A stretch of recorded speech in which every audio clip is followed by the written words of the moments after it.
Hello friends, welcome to NCERT एडीएस-जेड। मैं हूं मनीष। आज देखने वाले हैं हम लोग देवनागरी लिपि के गुण और दोष।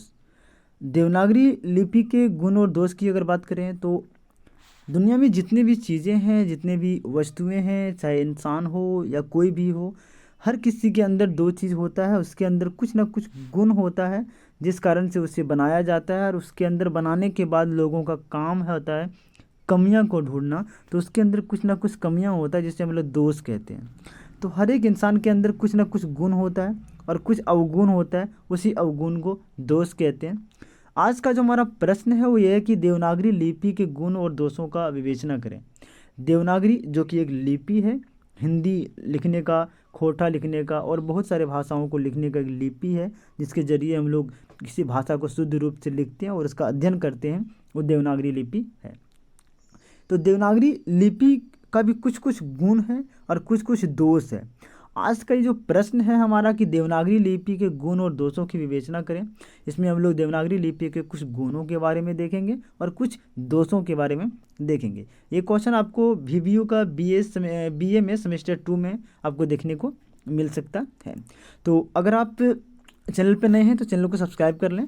और आइए शुरू करते हैं हम लोग। सबसे पहली बात कि देवनागरी लिपि हिंदी भाषा का एक मुख्य लिपि है और इसके कई गुण और दोष हैं। ये पॉइंट को आपको लिखना है। क्यों? क्योंकि ये सजावट की दृष्टि से एक अच्छा पहल माना जाता है कि जब इस तरह के पॉइंट आप लिख करके और देवनागरी लिपि के गुण और दोष को जब लिखते हो तो एग्जामिनर का पॉइंट ऑफ व्यू, कॉपी जांचने वालों का जो माइंड सेट होता है वो थोड़ा सा चेंज हो जाता है अलग कॉपियों के प्रभाव से, और उस तरह में आपको नंबर अधिक मिलने का चांसेस होते हैं।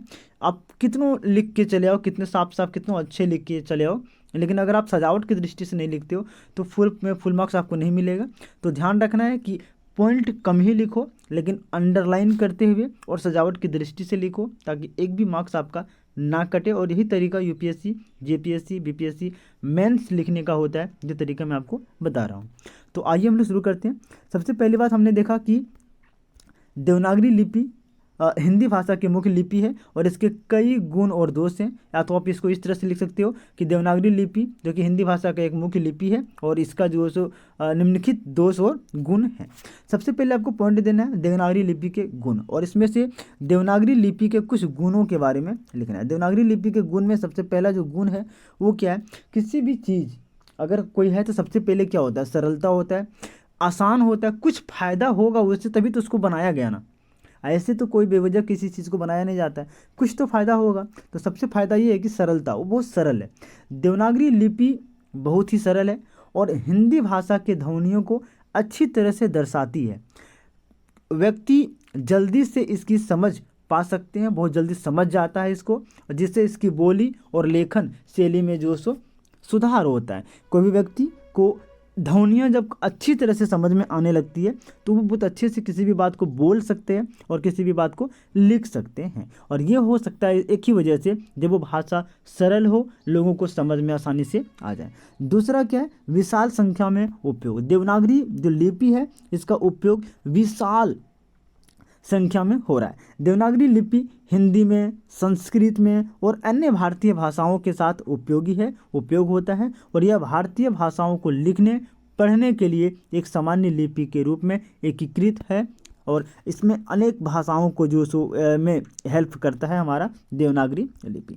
तीसरा जो है कि शब्द संरचना को सहायता। जब कोई शब्द को एक संरचना दिया जाता है, आकार दिया जाता है, उसमें देवनागरी बहुत अहम भूमिका निभाती है। देवनागरी लिपि में वर्णों की संरचना का अच्छा विवेचन किया गया है, और जिससे शब्दों के व्याकरण नियमों का पालन करना आसान होता है ना, जिस कारण से इस भाषा का प्रयोग सबसे ज़्यादा होता है। कल्पना को संवादित करने की क्षमता। किसी भी चीज़ को हमने सोचा, कोई चीज़ कल्पना किया, अब उसको संवादित करना है, उसको लिखना है, तो क्या करेंगे? देवनागरी लिपि हिंदी भाषा का समर्थन करती है और कल्पना को संवादित करने के लिए अच्छा माध्यम है।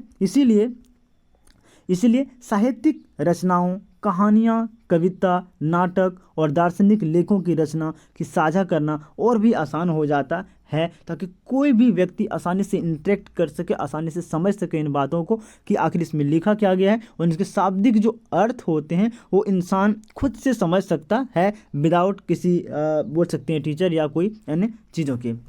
देवनागरी लिपि के कुछ दोष हैं, इसको हम लोग देख लेते हैं। उसके बाद फिर से हम लोग कुछ इसके गुण को देखेंगे, ताकि आपके एग्जाम में पॉइंट अगर ज़्यादा भी लिखना हो तो आप बेझिझक लिख सकते हो। नहीं तो अगर आपके एग्जाम में 4-5 नंबर के क्वेश्चन आते हैं तो आप 4-4 पॉइंट करके लिख सकते हो, फुल में फुल मार्क्स आपको मिल जाएगा। देवनागरी लिपि का अगर कुछ दोष का बात करें तो इसमें सीमित उपयोग है। देवनागरी लिपि का उपयोग सीमित है। देवनागरी लिपि खासकर हिंदी के लिए उपयोगी है और यह अन्य भाषाओं के लिए उपयुक्त नहीं है। इसका मतलब है कि यह केवल भारत के कुछ भाषाओं के लिए ही उपयोगी है ना। संस्कृत के लिए तो अन्य भाषा जो हम लोग ऊपर में देख चुके हैं अभी, लेकिन भारत के बाहर के लोगों के लिए इस समस्या का कारण बन जाता है, क्योंकि भारत के बाहर कोई भी लोग देवनागरी लिपि का प्रयोग नहीं कर पाता है। विदेशी शब्दों का अभाव। देवनागरी लिपि में विदेशी शब्दों को नहीं लिया गया है ना।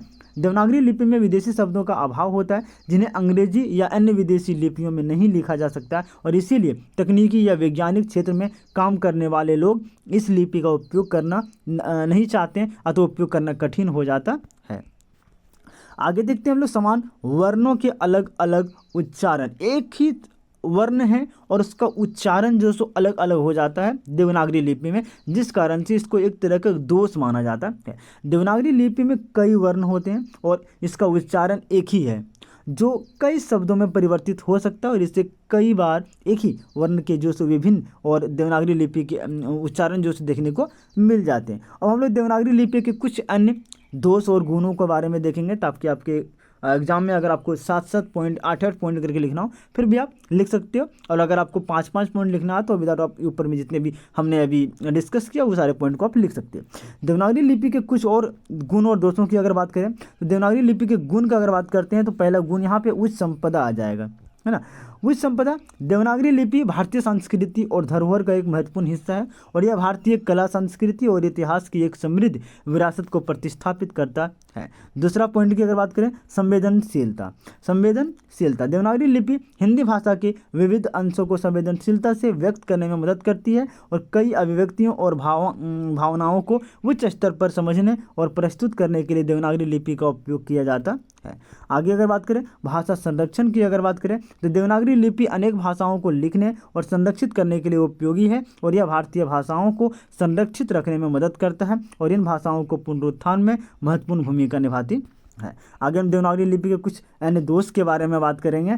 सीमित अनुकूलता। देवनागरी लिपि का उपयोग विशेष रूप से संसाधनशीलता से दूर स्थानों और समूहों में सीमित हो सकता है, और उच्च संख्या में प्रकाशनों, अंतर्विद्यालय अध्ययन और अन्वेषण के क्षेत्र में देवनागरी लिपि का उपयोग निष्कर्ष भाषाओं के कारण जो सो कम हो सकता है।